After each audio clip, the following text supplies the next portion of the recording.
is that? We've got a new toy. And as Kathy said, if nothing else, it's a good weapon. Greetings! Welcome back to another episode of Cooking with H. Cooking with H, cooking with H, let's go. Cooking with H, cooking with H. Cooking with H, cooking with H, cooking with H. Cooking with H. So what are we cooking in the skillet? Well, the rings are off, the hands are ready to get down and dirty. Gonna get stuck in and make some dough because today we're gonna try and make Chicago style deep dish pizza. Wow, that's going to be amazing. Never had one, so it's going to be our first time, obviously making one, but first time actually eating one. I've never had one because it's really deep, isn't it? Apparently so, from the videos I've watched and a little bit of research I've done on this one. Well, that's enough of our jibber jabber. Let's get on with the video. Today's recipe was sent to me by Scott Neighbour, so I'm going to be following that recipe, which I will link in the description below. But I've also been doing some research. I watched a video by Binging with Babish, and that's given me some tips. So in here, I've got a quarter teaspoon of salt, quarter teaspoon of sugar. I've also got 2/3 of a cup of lukewarm water, and then I've got my oil, flour, and yeast. Now it says in a mixing bowl, dissolve salt, sugar in lukewarm water. So in here, I've got my salt and sugar, and I'm just mixing in the lukewarm water. Now it says to add the yeast, but on Binging with Babish, it tells you to put it in, the yeast, and leave it for 10 minutes so that hopefully the yeast will start to activate and foam. So I'm just gonna let that do its magic. Why is that so terrifying? Right, so this has been resting for 10 minutes, so we're getting a little bit of foam from the yeast. So it says to add in the oil. So I've got my, I think it was 4 tablespoons of oil, but I'll check that with the recipe. Pop that in there, and then it says add a small amount of the flour, which I've got all-purpose flour here. Mix until you have a thick batter. I don't know how much it is, a little bit, but let's just go with that much for now. I can always add more.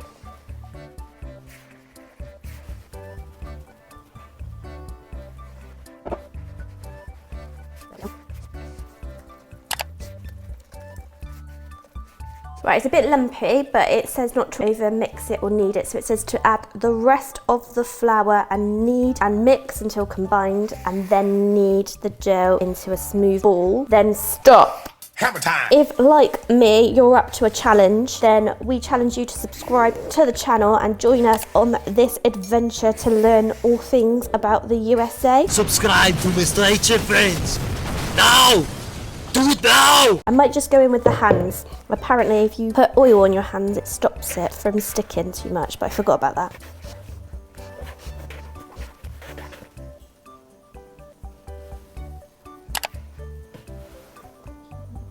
Leave it in the mixing bowl and lightly oil or spray the dough ball and cover it with plastic wrap and place in a warm place for 1 to 2 hours. So I'll be back in a couple of hours after this is risen. So it's been a couple of hours. I was a little bit unsure whether the dough would rise. That's always a panic of mine, whether the dough's going to rise, because I'm not really very good with dough and baking. But I'm pleased to say it has doubled in size. So it obviously did its job, didn't it, Poppet? I've got one oily hand, because that was a tip that all of you gave me, was to oil your hands if handling dough or anything like it so it doesn't stick. So I've oiled up my hands. I'm going to get the dough. I'm just going to lightly knead it on the surface. So I'm just going to give 1-2 kneads. There we go. And then I'm going to get it ready in the skillet. So it says to press it out from the middle. Oops, I'm just tearing it. To the outside. And I am using a 12-inch skillet as per the recipe. Just not sure I've got enough dough to do this, but I guess it's going to rise again when it's baking. Not sure if this is the correct technique, so let me know in the comments down below if I need to do a different technique for pushing out the dough, or if I need to do anything different with my dough at the moment. If it's not quite looking like it should, don't worry, we'll cover that up with a bit of cheese. I'm not going to be able to remember each step of the recipe to shout it out to you and all of the ingredients, so I'm just going to tell you what I know and refer you to the recipe if you want to check on what I'm doing. Well, I'm not sure. Oh dear. I'm not sure if this is like a bit too thin actually. So I'm pretty sure this will be okay. I could maybe try and push it up the sides a little bit more, but if I do that, I might make it too thin. So I'm just gonna go with it and not play with it too much. So we're getting ready to do the cheese part. Now, there was 2 different recipes that I've been looking at, like I said, for the Chicago style deep dish pizza. One that talks about provolone cheese and one that doesn't. So I've got a little bit and I'm just gonna chuck that one in here as well. But mainly this recipe that I've been following says about mozzarella. But let's just pop a little bit of this on as well, because, you know, the more the merrier. The main bit is the mozzarella. Said like a true Italian. Wow, that's lovely. Well, I'd reserve it until the taste test, Mr. H. I hope I've got enough ingredients. I have weighed everything out according to the recipe, so it should be enough. I mean, it's a lot of ingredients anyway. So Mr. H, what are you looking forward to about this? I've never had a...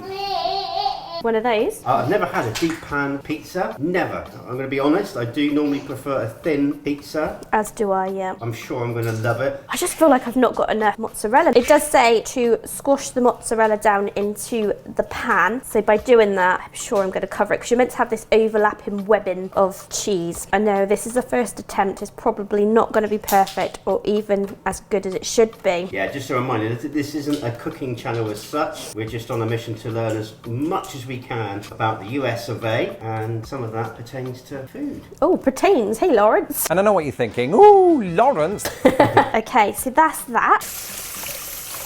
The next bit is the chopped tomatoes, and I've got to put the chopped tomatoes on top. Now, I have already sieved these. They do look a little bit watery still, but I'm gonna just see how we go with this. We're gonna have a helper for this one. Ooh. So I believe one of the maybe controversial things about a deep dish pizza from Chicago, so a Chicago deep dish, is that the tomato's on top. Tomato. The tomato goes on top rather than underneath, which I think is how traditional pizzas usually are made. Oh, say hi. Hello.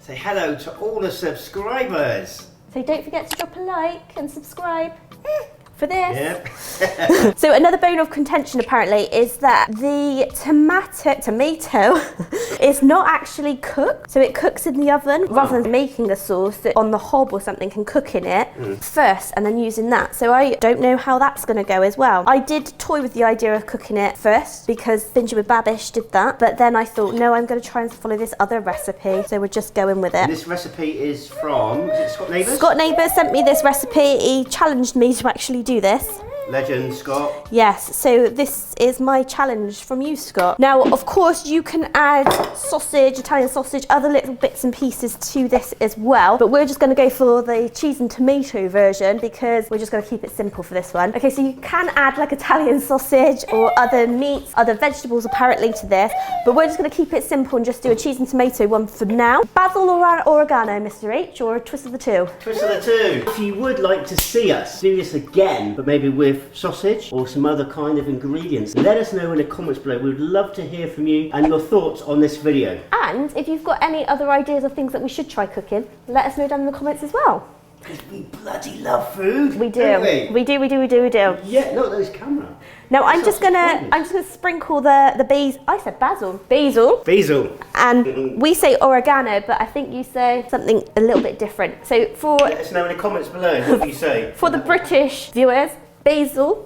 No, basil. Oh, crikey. Herbs. I got my herbs. Basil and oregano. Let me know how you pronounce them. Right, so a little sprinkle of each, I think. It says in the recipe that you can use 1/4 of a teaspoon, which I know is not very much, and I'm not really into my herbs as much as I should be, so I'm not going to do too much. Is that okay for you, Mr. H? Yeah, but it's pronounced herbs. I know, but okay, and the last step is the parmesan, or the parmesan, I think you call it. And apparently I've got to sprinkle that from height like snow. Oh, it's snowing on the pizza. Oh, wow.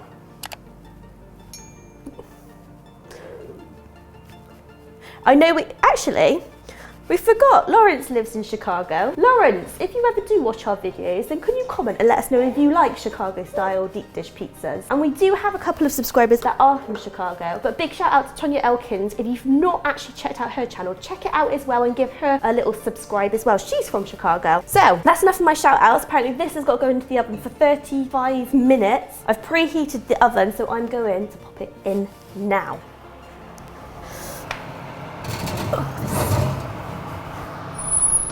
So join us again in about 35 minutes when this will come out the oven. Hopefully it will have risen like it should. It'll be that deep dish and it will look just as it's meant to look. Fingers crossed. Right, 35 minutes later and my watch has gone off to say that the pizza should be ready. So let's get into the oven and see if this Chicago style deep dish has worked. Oh! I'm nervous, Mr. H.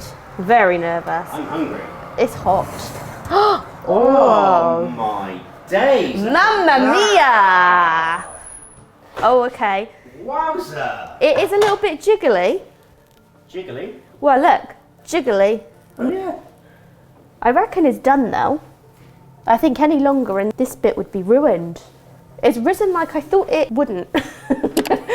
I was worried it wasn't going to rise just like that. What do you think, Puppet? Look at that pizza Mummy made. Look.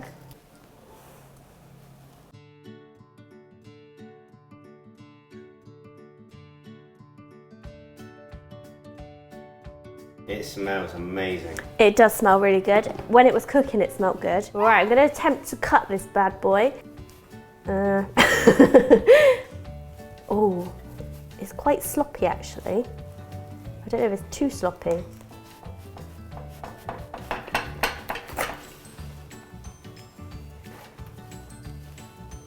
No. Kind of flopped that, didn't it? It's our first attempt at making this. If you can let us know, did it need to go in for a little bit longer? What did the recipe say? 35 minutes. So it's been in for 35 minutes. We followed the recipe. To a T. I still reckon it's going to taste amazing. I was kind of expecting it to be doughier. Now that might just be my version of the pie crust, so let me know in the comments down below if you think it should be doughier. Ooh. Let's get tasted, Mr. H-in. If I'm completely honest, I think the tomatoes had a little bit too much sauce in it. I should probably sieve them again just before we serve them. I expected the dough to rise a little bit more, but let's just try it, hey? Yeah, let's do it.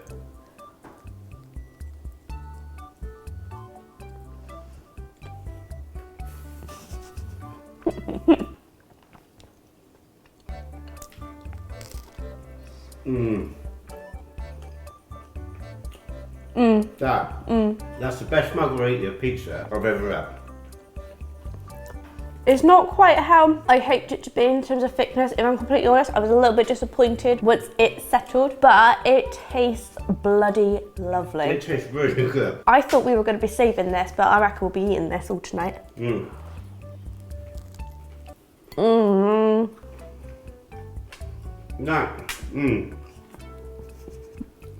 having another bit. No, there's no way I'm just having that. And for anyone that says give baby age time, she's actually meant to be in bed. This is amazing. I do like a pizza pie, if that's what you're going to call that. Nice. Ratings out of 10? Speechless. I'm speechless because I didn't really like deep pan. It is so tasty. It works. It works so well.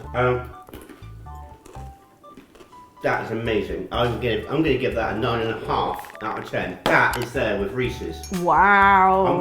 Can I have another bit? So, I don't know if it's meant to be as crunchy as it is on the base, but the crunch with the softness as you go through and then all the cheese and the tomato, it's just a really nice sensation, isn't it? When you bite into it and you've got that soft, doughy, gooiness and then it gets to that crunch. It's just lovely. Exactly what I was thinking. I actually really do like this as well. I'm going to go with your rating of 9.5 stars. Is that what we're doing, stars? I think I've upped my cooking game recently. I'm a bit disappointed, so let me know in the comments down below if there's something else I need to do to get that thicker thickness. Guys, if you enjoyed that video, drop a like, subscribe to our channel, help us and educate us on all things America. It doesn't have to be about food, it can be about geography, weather, history, anything. USA. I apologise, I'm talking my mouth full, but I did just see a bit of pizza in there. this is lovely. Bloody lovely. And if you want us to try this again or to try a state dish from where you're from, let us know in the comments what your state is, what your state food is. And also, do we need to try a New York style pizza just for a, you know, equal comparison to see what we prefer? And all that leaves us to say is, Take care. God bless. See y'all in the next video.